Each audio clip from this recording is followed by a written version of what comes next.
شاعر نے بڑی اچھی بات ہے کہ دیکھو ہمارے نزدیک اس کائنات میں ہماری جان سے زیادہ ہمارے باپ سے، ہماری ماں سے، ہماری اولاد سے، ہماری کاروبار سے، ساری دنیا سے زیادہ ہم جس سے محبت کرتے ہیں اس کو پیغمبر کہتے ہیں، لیکن سر پیغمبر کے سامنے بھی نہیں جھکا سکتے، سجدہ پیغمبر کو بھی نہیں کر سکتے، سجدہ صرف اللہ کو کریں گے۔ اسی لیے کسی شاعر نے اس کو بہت اچھے انداز سے کہا تھا کہ میں تیری محبت میں گرفتار ہوں لیکن تجھ کو میں خدا سمجھوں یہ امکان نہیں۔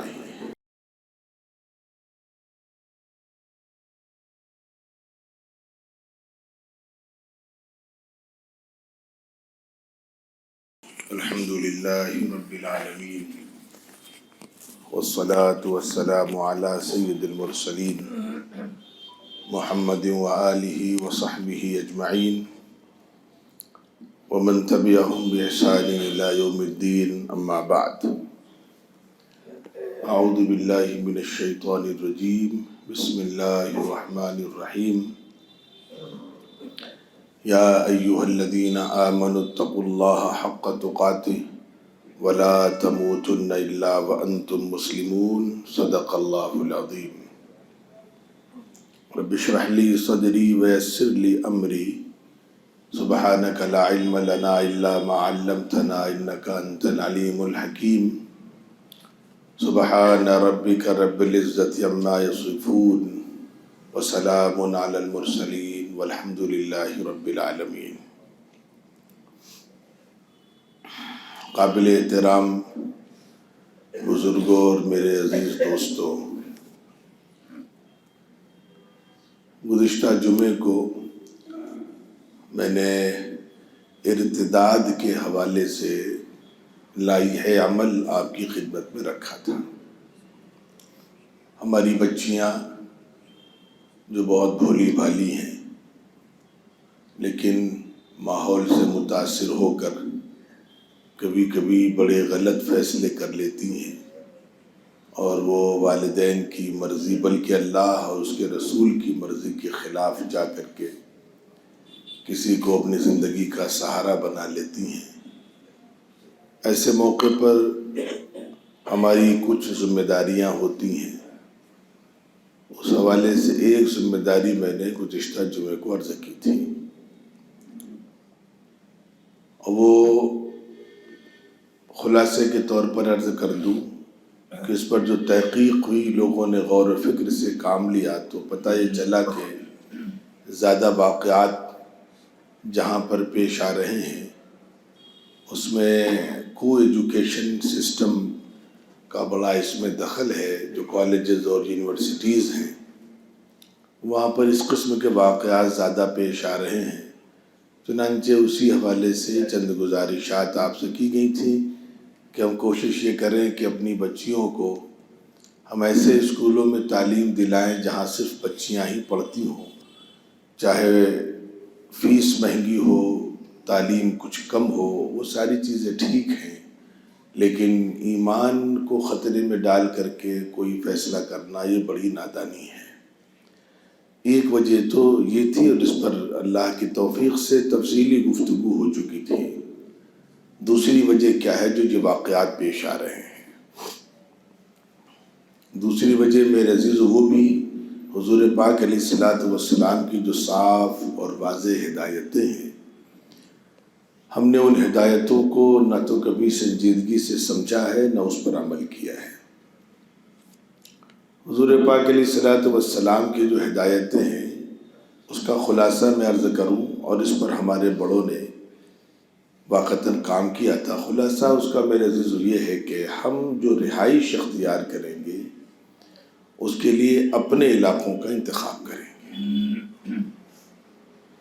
یعنی میں اگر حدیث کا خلاصہ عرض کروں تو حدیث کا خلاصہ یہ ہے کہ غیروں کی آبادی سے اتنی دور آپ رہائش اختیار کریں کہ ان کی چراغوں کی لو بھی نظر نہ آئے، ورنہ بچہ تو بچہ ہے، بچہ ماحول سے لاشعوری طور پر متاثر ہوتا ہے۔ ماحول اچھا ہے تو اسے اچھا سمجھنے لگتا ہے، ماحول اگر خراب ہے تو خراب ماحول کو بھی وہ اچھا سمجھنے لگتا ہے۔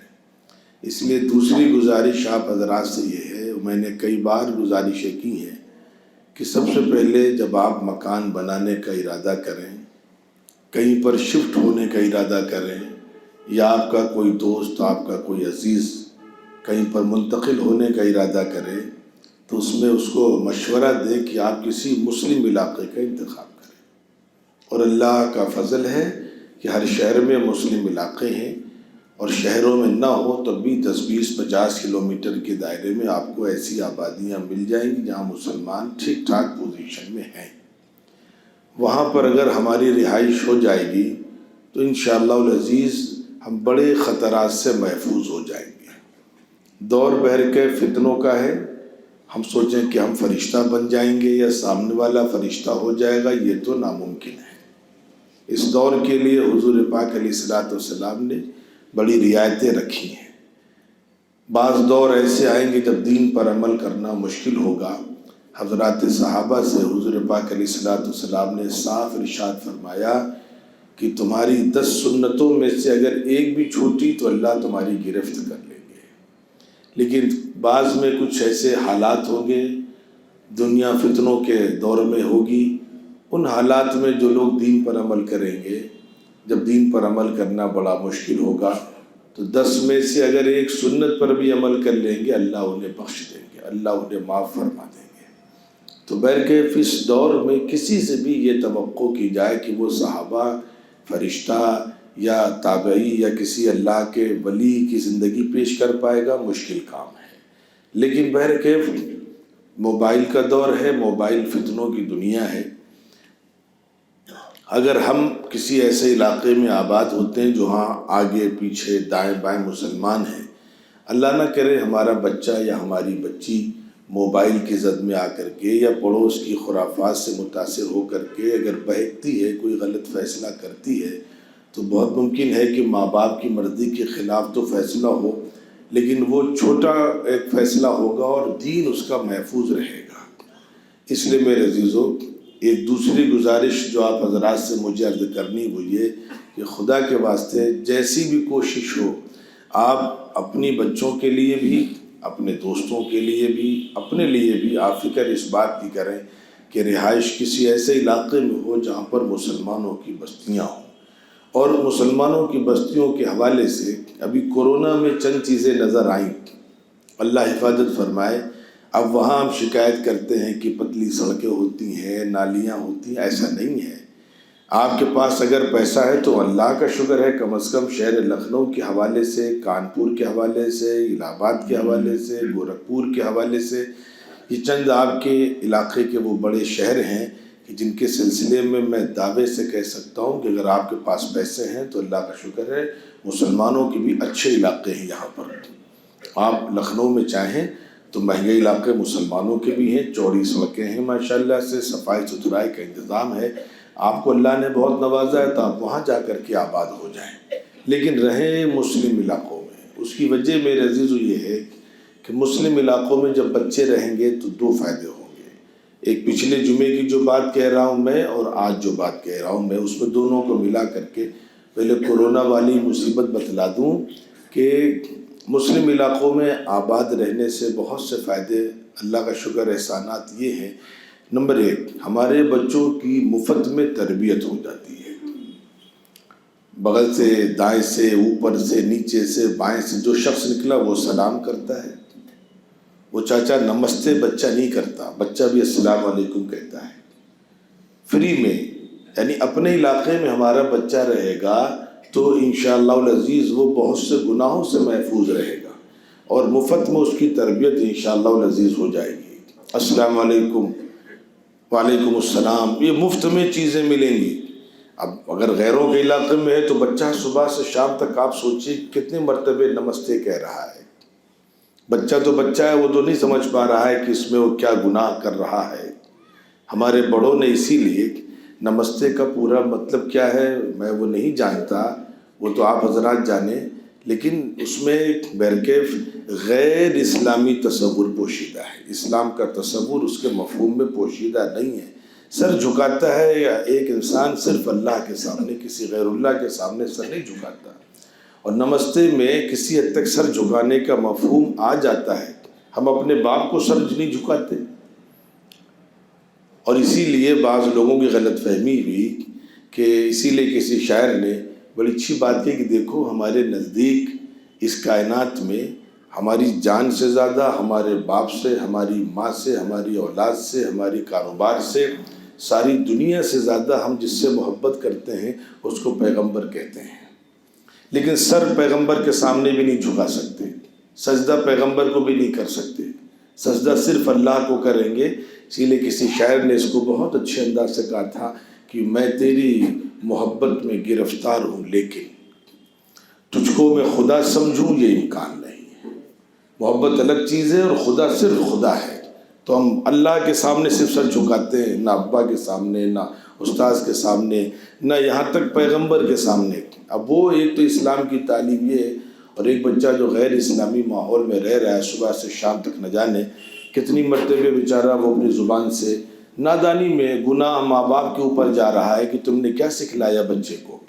پھر اس وجہ سے وہاں پر بچہ فطری طور پر مفت میں بہت سے خرافاتوں میں پڑے گا. ہماری اگر رہائش مسلم علاقے میں ہو جائے گی جو ہماری حیثیت ہے، انشاءاللہ العزیز بچہ گناہوں سے بچے گا اور مفت میں بہت ساری دینی چیزیں اسے حاصل ہو جائیں گی. تو اگر ہم یہ چند کام کریں اور کرنا پڑے گا. آپ یاد رکھیے گا، میں 2 باتیں دوبارہ عرض کر دے رہا ہوں. دوبارہ مجھے یقین ہے کہ میں نے جلدی عرض کی ہیں. ایک بات تو یہ جو میں نے آج قرآن کی آیت پڑھی کہ اللہ تعالیٰ نے قرآن میں ہم سے صاف کہا دیکھو دنیا کیسی گزری، چلو معاملہ چل جائے گا، لیکن موت بہرکیف ایمان پر آنی چاہیے. میرے پاس جب آنا تو ایمان کے ساتھ آنا. وَلَا تَمُوتُنَّ إِلَّا وَأَنْتُمْ مُسْلِمُونَ. موت بہرکیف ایمان کی حالت میں آئے. اب اس کے لیے حضور پاک علیہ الصلوۃ والسلام نے ایک ارشاد فرما دیا تھا جو میں نے 2-4 ہفتے پہلے رکھا تھا، آبادیوں والے مسائل. حضور پاک علیہ الصلوۃ والسلام نے فرمایا تھا کہ اگر ایمان بچانا مشکل ہو جائے تو تم جنگلوں کی طرف ہجرت کر جانا، پہاڑوں میں چلے جانا، تنہائی کے علاقوں میں چلے جانا، بکریاں ساتھ میں رکھ لینا، بکریوں کا دودھ پی پی کر زندگی گزار لینا، لیکن اپنے ایمان سے کسی بھی قیمت پر سودا نہ کرنا. یہاں تک حضور پاک علیہ الصلوۃ والسلام نے صاف ارشاد فرمایا. اب قرآن کی بات سن لیجئے. قرآن میں اللہ تعالیٰ قیامت میں ایک بندے کو کھڑا کریں گے، اس حوالے سے سوالات کریں گے، ایمان کے حوالے سے، دین کے حوالے سے. تو وہ کہے گا کُنَّا مُسْتَضْعَفِينَ فِي الْأَرْضِ. اللہ اپنا ایمان ہم اس لیے نہیں بچا پائے، ہم بڑے کمزور تھے، اقلیت میں تھے، الپ سنکھیک تھے، ہماری کوئی طاقت نہیں تھی. اللہ کہیں گے تمہارا یہ عذر قابل قبول نہیں. اللہ فوراً سوال کریں گے الم تکن ارض اللہ واسعہ فتہاجروا. کیا اللہ کی زمین وسیع نہیں تھی؟ تم ادھر ہجرت کر جاتے، پیسے کے لیے گھر چھوڑ دیتے ہو، وطن چھوڑ دیتے ہو، دوسرے شہروں میں رہائش اختیار کر لیتے ہو، تو دین کے لیے نہیں کر سکتے کیا؟ تو قرآن مجید میں اللہ نے صاف کہا الم تکن ارض اللہ واسعہ فتہاجروا فیہا، ادھر تمہیں ہجرت کر جانی چاہیے تھی. اس لیے دوسری گزارش پچھلے جمعے کے بعد سے آج میں کر رہا ہوں کہ خدا کے واسطے جتنی جلدی ہو، مہنگا علاقہ ہو، سستا علاقہ ہو، سہولیات کی کمی کیوں نہ ہو، لیکن رہائش اختیار کریں کسی مسلم علاقے میں. اب اس کے فائدے سن لیجئے. بہت سے کام مفت میں ہو جاتے ہیں، دنیا تو جیسے تیسے کٹ ہی جائے گی، مسئلہ آخرت کا بھی ہے. اور مسلم علاقے میں اگر ہم رہیں گے تو آخرت کا مسئلہ بھی بہت آسان ہو جائے گا. ہمارے بزرگ نے کہا ہر ماں باپ اپنے بچوں سے بڑی محبت کرتا ہے، لیکن کبھی اس پر غور کرے کہ کوئی ترتیب ایسی ہو کہ ہماری نسلیں ایک ساتھ ہمیشہ رہیں. دنیا ہے، چند دنوں کے بعد سب کو جدا ہو جانا ہے، لیکن اگر ماں باپ، اس کی اولادیں، اس کی نسلیں ہمیشہ ایک ساتھ رہنا چاہتی ہوں جس طرح دنیا میں رہتی ہیں، تو ماں باپ کی ذمہ داری ہے کہ اپنے اولادوں کے ایمان کی فکر کریں. کیوں؟ مرنے کے بعد ماں باپ، اولاد، بھائی بہن کوئی رشتہ نہیں چلتا. مرنے کے بعد صرف اعمال کا رشتہ چلتا ہے. ابا کہیں ہوں گے، اور اگر اولاد کی زندگی نیک نہیں ہوئی تو اولاد کہیں ہوگی. اگر ہم یہ چاہتے ہیں کہ ہم بھی وہاں آرام سے رہیں اور ہماری اولاد ہمارے ساتھ رہیں، تو ہماری فکر یہ ہو کہ اپنی اولادوں کو نیک بنانے کی کوشش کریں۔ تو مرنے کے بعد بھی انشاءاللہ ملاقاتیں ہوں گی، سب علیین میں رہیں گے، ایک ہی جگہ رہیں گے، کوئی دور نہیں چلا جائے گا۔ تو یہ ایک فائدہ، اور جو میں آخری بات کہہ رہا تھا رہائش کے اعتبار سے میرے عزیزو، وہ یہ کہ ابھی کورونا میں پتہ یہ چلا کہ لوگوں کا انتقال ہو گیا، کندھا دینے والے لوگ نہیں تھے۔ ہم غیر مسلم علاقوں میں رہ رہے ہیں، وہ تو ہم سے زیادہ خوف زدہ تھے، وہ اپنے باپ کو میت کو کندھا نہیں دے رہے تھے، ہمیں کیوں دیں گے وہ؟ تو غیر مسلم علاقے میں رہنے کے یہ نقصانات ہیں، اور مسلم علاقے میں ہم رہتے ہیں تو اللہ کا شکر ہے مسجد ہے، ہمارے وہاں رشتہ دار ہیں یا نہیں ہیں، مسجد میں جو نمازی آتے ہیں وہ ہم کو جانتے ہیں یا نہیں جانتے ہیں، اتنا جانتے ہیں کہ ایک مسلمان کا دوسرے مسلمان پر حق ہے، اگر اس کا انتقال ہو جاتا ہے تو اس کی تجہیز میں تدفین میں ہمیں شامل ہونا ہے۔ اللہ تعالیٰ بے پناہ اجر و ثواب عطا فرماتے ہیں۔ پھر جنازے کی نماز میں جتنے زیادہ نمازی ہوتے ہیں اتنی بخشش آسان ہو جاتی ہے۔ اس وجہ سے میت مرنے کے بعد جو مرحلے ہیں تب پتہ چلتا ہے کہ مسلم علاقوں میں رہنے میں زیادہ سہولت ہے یا غیر مسلم علاقوں میں رہنے میں زیادہ سہولت ہے۔ اس لیے میرے عزیز و میرے بزرگوں، خدا کے واسطے دوسری گزارش میں آج آپ سے کر رہا ہوں، جتنی جلدی ہو سکے رہائش اپنی بنائیے۔ اب یہاں پر میں آپ کو بہت زیادہ مثالیں نہیں دے سکتا، یعنی رہائش کا کیا معاملہ ہوتا ہے، تہذیبی اثرات کیا ہوتے ہیں۔ دو مثالیں دے رہا ہوں۔ ایک تو حضور پاک علیہ الصلوۃ والسلام کی زندگی کی، آپ نے دیکھا ہوگا، نام سنا ہوگا۔ اب وہ سیرت کا پورا قصہ اور سیرت کا پورا وہ تاریخی پس منظر یہاں ذکر کرنے کی ضرورت نہیں ہے۔ آپ کی اماں کا نام ہے آمنہ۔ حضور پاک علیہ الصلوۃ والسلام کے ایک جو سگی ماں ہیں، والدہ ہیں، ان کا نام ہے آمنہ۔ لیکن جنہوں نے بعد میں جس کو ہم کہتے ہیں رضاعی ماں، جنہوں نے دودھ پلایا ہے، ان کا نام ہے حلیمہ سعدیہ۔ یہ کیا مطلب؟ اماں تھی تو دوسری رضاعی ماں کی ضرورت کیا تھی؟ اور ماں ماشاءاللہ زندہ رہی ہیں۔ جب حضور پاک علیہ الصلوۃ والسلام غالباً 6 سال یا 7 سال کی عمر شریف تھی تب والدہ کا انتقال ہوا، تو یہ رضاعی ماں بیچ میں کہاں سے آ گئی؟ اب آپ دیکھیے، اس دور میں عربوں کا ایک نظام تھا، اپنے بچوں کی تربیت اور اپنے بچوں کو اپنی خاص عربی تہذیب سے اور خاص طور پر عربی زبان سے واقف کرانے کے لیے ان لوگوں نے ایک نظام بنایا۔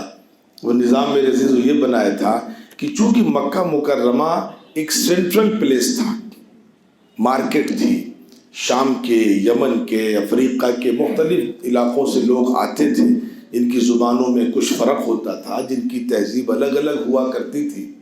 اس لیے وہ کرتے یہ تھے کہ جب بچہ زبان کے سیکھنے کا دور آتا ہے تو اس کو عرب مکے سے تھوڑا فاصلے پر قبیلے بنو سعد جو قبیلہ تھا وہاں سے فاصلے پر بچوں کو وہاں کی عورتیں آتی تھیں، لے کر کے چلی جاتی تھیں، اور وہاں وہ دور بچوں کا گزرتا تھا 2 سال 3 سال 4 سال تک۔ مہینے میں 2 مہینے میں مائیں آتی تھیں وہاں سے، اور وہ اپنی سگی ماؤں کے پاس بچے 2 دن 4 دن رکتے تھے، پھر لے کر کے چلی جاتی تھیں، تاکہ بچوں کو جو اصل عربی زبان ہے، اصل عربی لب و لہجہ ہے، اصل عربی تہذیب ہے، وہ بچوں کو مل سکے۔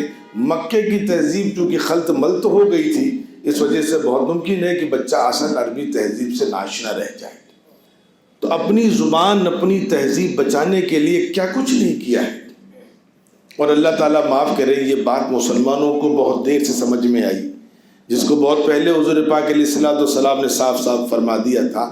اب یہ دیکھیے اپنی آبادی کی طاقت، آپ پنجابیوں کو دیکھیے، سردار جسے ہم کہتے ہیں، اور سرداروں کے علاوہ بنگالیوں کو دیکھ لیجئے، 80% یہ سردار، یہ تو خیر بہرکیف 84 میں انہوں نے سیکھا سبق، اس سے پہلے تو بیچارے بڑے بھولے بھالے تھے، ہر جگہ رہتے تھے، لیکن 84 میں جب ان کے ساتھ ظلم ہوا، زیادتیاں ہوئیں، اور اپنے دوستوں نے، پڑوسیوں نے ان کے ساتھ ظلم کیا، ان کی دکانوں کو آگ لگا دی، ان کو جلا کر کے مار ڈالا، تو انہوں نے فوراً وہاں سے اپنے پرانے رویے پر، لکھنؤ میں گردوارہ، کانپور میں گردوارہ، آپ دیکھیں زیادہ تر ان کی آبادیاں 90% اپنے علاقے میں۔ آپ کو گومتی نگر میں، اندرا نگر میں سردار ملیں گے، لیکن آپ کو ڈھونڈنا پڑے گا، تلاش کرنا پڑے گا، پیسے میں ہم سے بہت زیادہ ہیں وہ، صلاحیت میں، علم میں، قابلیت میں ہم سے بہت آگے ہیں، لیکن نئی رہائش اپنے علاقے میں، اپنے علاقے میں رہتے ہیں تو وہ رہتے لکھنؤ میں ہیں، لیکن اپنی پنجابی تہذیب، پنجابی زبان، آپس میں ملیں گے تو اسی لب و لہجے میں گفتگو کریں گے۔ اور بنگالیوں کو آپ دیکھ لیں، وہ جہاں بھی رہیں گے، ہیویٹ روڈ کا جو علاقہ ہے پرانے شہر کا، لاٹوش روڈ سے جب آپ حسین گنج چوراہے کے لیے جاتے ہیں، بیچ میں ہیویٹ روڈ کا علاقہ ہے، بنگالی وہاں بہت پہلے سے رہتا ہے، اچھی چیز ہے۔ کیوں بھائی، آپ کے پیٹ میں کیوں درد ہو رہا ہے؟ آپ بھی رہیے، حکومت کی طرف سے کوئی ایسی بندش تو ہے نہیں کہ آپ ایک ساتھ نہیں رہ سکتے، بالکل نہیں ہے۔ انہوں نے اپنی تہذیب کو بچایا۔ بنگالی جب بنگالی سے ملے گا بنگالی میں بات کرے گا، پنجابی پنجابی سے ملے گا پنجابی میں بات کرے گا۔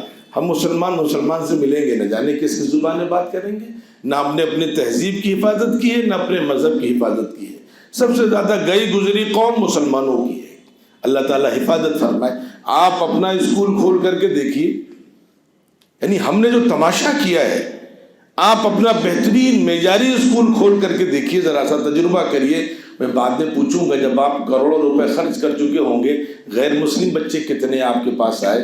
تو 1% 2% سے زیادہ نہیں آئیں گے۔ آپ اپنے بچے کو کہیں بھی ڈال دیتے ہیں آنکھ بند کر کے؟ نہیں، وہ ہم سے زیادہ اس معاملے میں بیدار ہے کہ نہیں، ہمیں اپنے بچے کو وہیں ڈالنا جہاں اس کی اپنی تہذیب، ان کا اپنا کلچر، ان کا اپنا مذہب باقی رہے۔ بچے اپنے بچوں کو ان کی تہذیب کے ساتھ کوئی ان کا سمجھوتا نہیں ہے۔ اس لیے میرے عزیزوں، یہ جو مخلوط رہائش ہے یہ بڑی خطرناک ہے۔ اللہ تعالیٰ حفاظت فرمائے۔ میں یہاں پر مجبوراً بہت سے ایسے حادثات سننے کو مل رہے ہیں کہ بلکہ کیا بتایا جائے، بچیاں تو ناقصات العقل ہوتی ہیں۔ یعنی آپ سوچئے کہ ان بچیوں کو اسی لیے بار بار کہا گیا، بھیا ان کو اکیلے مت جانے دو، گھر سے باہر جانا ہے دادا کے ساتھ جاؤ، دادا نہیں ابا کے ساتھ جاؤ، ابا نہیں بھیا کے ساتھ جاؤ، دادی کے ساتھ جاؤ۔ یہ بہت بھولی ہیں بیچاری، یہ ذرا میں بہک جاتی ہیں۔ اب آپ تصور کریے، لکھنؤ میں ایک واقعہ پیش آیا، ادھر فیض اللہ گنج کی طرف ایک بچی جو یہاں رہتی تھی پکے مکان میں، جس کے پاس گاڑی بھی تھی اور گھر میں اے سی بھی لگا ہوا تھا، ایک ایسے لڑکے کے ساتھ اس نے زندگی گزارنے کا فیصلہ کر لیا، نہ جس کے وطن سے واقف تھی نہ کچھ تھی، اور یہاں سے بھر کے وہ چلی گئی بہار۔ اور بہار میں جا کر کے بھر کے بعد میں ان کے گھر والوں کو پتہ چلا، یہ بیچارے جب بہار پہنچے وہاں ڈھونڈتے ڈھانڈتے تلاش کرتے تو پتہ چلا دیہات میں گھر ہے، کچا مکان ہے، پکا مکان بھی نہیں ہے۔ وہ بچی وہاں رہنے کو تیار ہے، باپ کو، ماں کو، گھر والوں کو، عیش و عشرت کو، آرام و راحت کو، سب کچھ قربان کر دیا۔ اتنا بڑا فیصلہ کر لیا تو اس کو نادان اور بیوقوف نہ کہیں تو اور کیا کہیں۔ اسی لیے کہا گیا ان کو ان کی بڑی نگرانی کی ضرورت ہے، ایسا نہ ہو کم عمری میں کوئی غلط فیصلہ کر لیں گے۔ اس لیے اتنی ترتیبیں بتائی گئیں، اور اللہ تعالیٰ معاف کرے ہمارے اس معاملے میں کوئی احتیاط نہیں ہے۔ اس وجہ سے آج جو مجھے آپ سے دوسری گزارش کرنی تھی میرے عزیز، وہ یہ کہ خدا کے واسطے اپنی رہائش ایسے علاقوں میں رکھیں جہاں پر مسلمان ہو، اور جہاں پر مسجد ہو، جہاں پر قبرستان ہو، تاکہ بچے مفت میں بہت ساری چیزیں سیکھ لیں گے انشاءاللہ العزیز۔ اب میں کیا بتاؤں آپ سے، آپ ماحول کا اثر دیکھیے۔ پرانے دور کی باتیں تھیں کہ آپ دیکھیے، میرے بیٹے کو کچھ تکلیف ہو گئی تو ایک ڈاکٹر صاحب کے پاس میں گیا، وہ رہتے ہیں مہانگر میں، تو وہ باہر نام تو غیر مسلم کا نام تھا، لیکن وہ کافی دیر تک بات ہوئی، بیچ میں جیسے مسلمان بار بار انشاءاللہ، ارے بالکل، ارے ماشاءاللہ آپ کا بچہ بہت اچھا ہے، انشاءاللہ ماشاءاللہ انشاءاللہ ماشاءاللہ، غیر مسلم ڈاکٹر اپنی زبان سے جیسے اس کی زبان پر لفظ چڑھا ہوا ہو، یعنی کوئی بات بغیر انشاءاللہ، اور بالکل صحیح جگہ، یعنی انشاءاللہ کہاں کہنا ہے اور ماشاءاللہ کہاں کہنا ہے۔ میں حیران میں ہوئی، اس کو کیسے پتا چلا یہ انشاءاللہ کا لفظ اور یہ ماشاءاللہ کا لفظ؟ تو میں نے باتوں پوچھا، ڈاکٹر صاحب کہاں پڑھا آپ نے؟ تو اس نے کہا میں نے علی گڑھ مسلم یونیورسٹی میں پڑھا ہے۔ تو میرے دل میں آیا کہ اچھا، یہ وہاں کے ماحول کا اثر ہے۔ میں آپ سے اسی پس منظر میں ایک سوال کرتا ہوں، ہمارے وہ بچے جو غیر مسلم علاقوں میں رہتے ہیں، وہ نہ تو انشاءاللہ نکال پاتے ہیں نہ ماشاءاللہ نکال پاتے ہیں، اور کبھی آپ پوچھیے کہ اچھا انشاءاللہ کہاں کہا جائے گا تو پتہ نہیں، ماشاءاللہ کہاں کہیں گے تو پتہ نہیں۔ نہ انشاءاللہ معلوم نہ ماشاءاللہ معلوم ہے. ہم کیا سکھلا رہے ہیں بچوں کو؟ اس لیے میرے عزیزو بعض الفاظ تو یہاں تک سخت ہیں، بس وہی سخت لفظ کہہ کر کے بات مکمل کر رہا ہوں کہ حضور پاک علیہ الصلوۃ والسلام نے فرمایا کہ اگر کوئی مسلمانوں کی آبادی کو چھوڑ کر کے غیروں کی آبادی کو پسند کرتا ہے تو اس کا خاتمہ کس حالت میں ہو مجھے اس سے کوئی مطلب نہیں. ایک ہے مجبوری، ایک ہے شوق. مجبوری میں سب جائز ہے لیکن شوق میں کچھ جائز نہیں. میں تو کبھی کہ مشورہ دیتا ہوں کہ اگر میرا کسی ایسے علاقے میں مکان ہے تو میں مکان بیچ کر اس علاقے دوسرے علاقے میں منتقل، کیا پریشانی بھائی؟ نہیں منتقل ہو سکتے تو کرائے پر رہو، جا کر وہاں کرائے پر اٹھا دو، کچھ تو کرو اللہ کے بندو. اور نہیں کرو گے تو خدا کے یہاں سوال ہوگا اس سلسلے میں. اس لیے پچھلے ہفتے میں نے جو گزارش کی تھی آج دوسری گزارش کی ہے کہ جو مخلوط رہائشی نظام ہے خدا کے واسطے اپنے بچوں کو اس سے بچائیں، ورنہ اگلی نسلیں خدا خیر کرے ایمان پر باقی رہیں گی یا نہیں، ایمان کی عظمت کو سمجھ پائیں گی یا نہیں سمجھ پائیں گی. اللہ تعالیٰ حفاظت فرمائے. ماحول سے اتنا بچہ متاثر ہوتا ہے. میں لڑکیوں کا مدرسہ چلاتا ہوں، بعض بچیاں آتی ہیں پینٹ شرٹ میں اور صاف کہتی ہیں کہ دیکھیے میں برقع نہیں اوڑھوں گی. تو میں کہتا ہوں نہ اوڑھو، تم پڑھنے تو آؤ. اور ٹیچر کو اسٹاف کو پہلے سے بتا رکھا ہے اس کو کوئی بچہ کچھ نہیں کہے گا. جس نے کبھی برقعے کی شکل نہیں دیکھی، پینٹ شرٹ میں آتی بچی میں، آؤ تم یہاں تک تو آؤ. اور میں نے دیکھا کہ 2 مہینے 3 مہینے میں پینٹ شرٹ اتر کر کے شلوار کرتا آ جاتا ہے اور 6-7 مہینے میں 90% بچیاں حجاب میں آ جاتی ہیں. یہ ماحول کا اپنا اثر ہے، یہ ماحول کی اپنی طاقت ہے. میں خود تجربہ کرتا ہوں. اس لیے ہمیں بہر کے بھی سارے کام کرنے اور کوئی کام غیر قانونی نہیں ہے. خدا کے واسطے اس پر توجہ دے.